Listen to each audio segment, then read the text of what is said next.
Waka, what's up, and welcome back to the channel for yet another FC Finch review. And yeah, kind of a special-ish occasion today. At least I'm calling it a special occasion. Episode 50. Wow, episode so 50 FC Finch videos. That is pretty cool. I was not sure how long I would stick with this, but I'm kind of proud of myself. And thank you so much. We're almost at 100 subscribers, so thank you so much everybody for subscribing. Again, I really appreciate it. I wasn't quite sure how well this whole channel thing would go, but I'm glad to see it's going relatively well. I mean, all things considered, I know there's many different choices for reviewers. I myself watch many other reviewers, so I'm glad to have 100 of you fine people sticking with me, and that makes me very happy and all warm and fuzzy inside. So anyway, it is episode 50, excuse me. So we're gonna do something fun today. Well, yeah, kind of fun. We're gonna actually, it's Eaglemoss Day, of course, and we're gonna be reviewing my favorite ship ever, the XL version of my favorite ship, my favorite version of the U.S.S. Enterprise, favorite Federation starship, absolute 100%, never anything gonna beat it. We are gonna be taking a look at the U.S.S. Enterprise NCC-1701-A XL.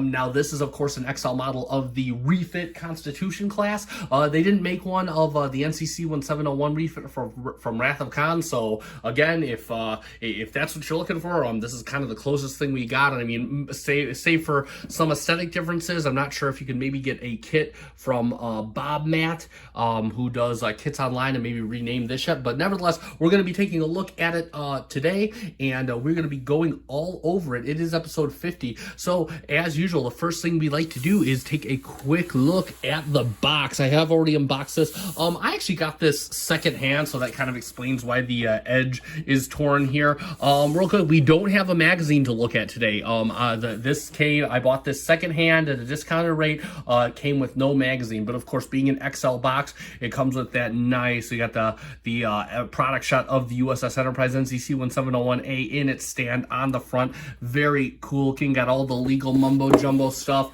Star Trek on one side, and then we got all four of them. This was, I believe, December of 2018, so Discovery just came out, so no way Discovery's on here, because they didn't change the boxes over for quite some time until after Discovery's release. I don't even think Discovery ships are out at this point. Maybe just starting to hear about them, but yeah. So again, this was around the late 2018 when this ship came out. So and then we got, of course, Star Trek on the other side. And yeah, so that is it for the box. Nothing new there. So yeah, let's do a quick overview. Now, we all pretty much everybody knows about this ship. I mean, I go to a Star Trek fan who does not know, who does not know this ship. I don't know a Star Trek fan who really doesn't like this ship. So again, we all know the story of how this came to be. At the end of the search for Spock, or midway through the search for Spock, we saw, of course, the U.S.S. Enterprise self-destruct on camera. Everybody cried and all that good stuff, and or bad stuff, excuse me. And then at the end of the voyage home, we were introduced to the successor to the U.S.S. Enterprise, the NCC-1701-A. And there's a whole bunch of, I think the whole, I'm not sure how canon it is, but that this was the U.S.S. Yorktown reconverted, but I've heard that that's not canon. So whatever, whatever your headcanon tells you, go with that, and I'm down with that. So that's what my headcanon tells me, so I'm going to sit with that. But nevertheless, so we were treated to this beetle ship, which is basically the same Constitution refit for the most part, save for, I guess, a few minor aesthetic differences, of which I have no idea what to point out. But either way, we're going to take a look at it real quick. Now, again, I do not have the magazine for this. I got this secondhand from another collector. This is back when I was really getting hard and heavy into Eaglemoss, and I wasn't sure how deep I wanted to get into the XLs, but I got this for a really great price around December of 2018, and didn't come with a magazine. I was okay with that, because again, I didn't read the magazine, so we won't be going over that, but that's okay, because all we ever do is look at the pictures, and a lot of that stuff is on Wikipedia anyway. So we're just going to take a look at the ship. Now, real quick, I am just going to do the stand in one fail motion. The stand isn't the greatest. I'm going to move the ship off the stand. So the stand fits. You can see I got 6542. No idea what ship that belongs to. It's usual peg in the in the slot.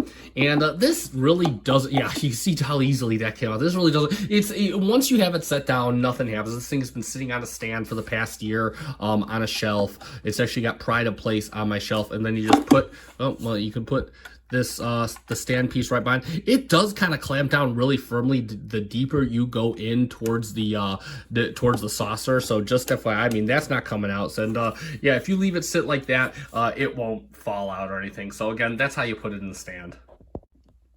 And yeah, I'm gonna I already had this kind of worked out of this thing because this took a little bit of to get out. So I had to get started. Otherwise, you'd spend like 30 seconds watching me pull it out of the sand as opposed to 10 seconds watching me talk about how I pull it out of the sand. So again, there were a lot of complaints. I think a lot of people will say that this is the most poorly done XL model. Again, a lot of the nitpicks, first off, I fully understand it given the cost of the model, but I personally don't care. This is, again, like I said, this is my personal favorite ship. This is my favorite version of the Enterprise, and low-key, I actually had a model kit of the Enterprise. In fact, my dad and I used to build model kits of the Enterprise. I had one when I was a small boy, after I saw The Wrath of Khan. That's what, and he mostly built that one, and unfortunately, I was very rough with my toys boy, so unfortunately I broke the Enterprise model kit. I had a ton of model kits when I was a kid,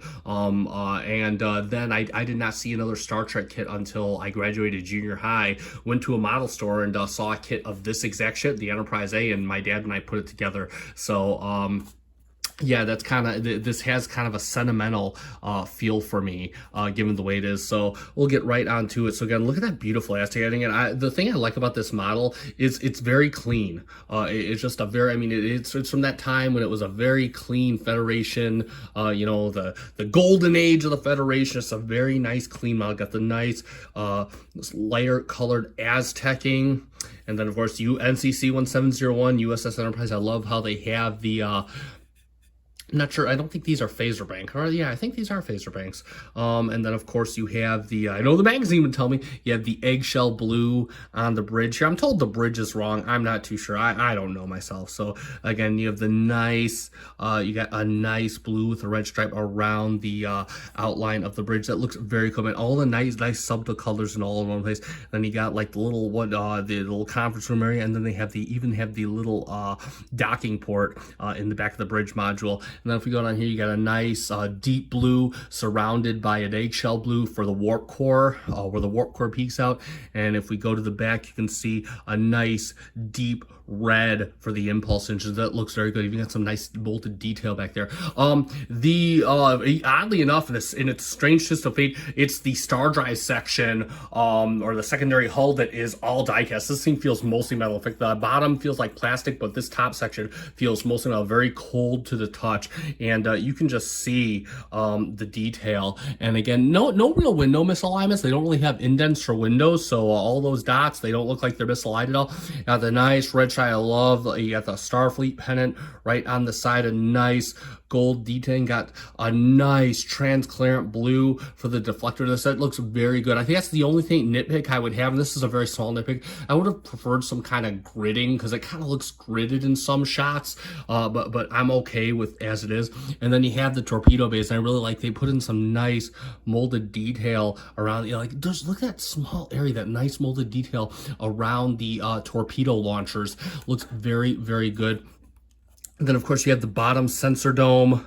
You have little black outlines, and of course, little portholes around. Got Enterprise on the bottom, and all the phaser banks right here. I think these are the new landing legs. Correct me if I'm wrong, Trekkers. So again, the Enterprise, of course, could separate. Actually, so fun fact: I guess there's a YouTube channel that plays Star Trek Continues, and I believe I have not seen it myself yet. I'm planning to. I'm told that you do see the original Enterprise separate, and it's not canon. But it still is very good.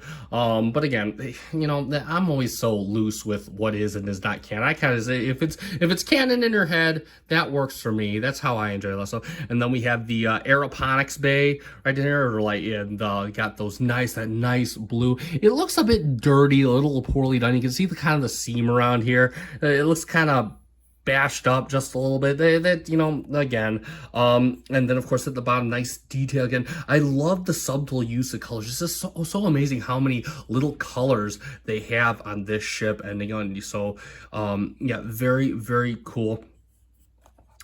And then, of course, you got a nice eggshell blue on the nacelle strut. And then for the grills right here, you have a nice painted black. It's ribbed. And then, of course, it looks like a transparent black. Oh, no. That is, might be for the Bassard collector. Again, I always love these nacelles, the little rectangular piece.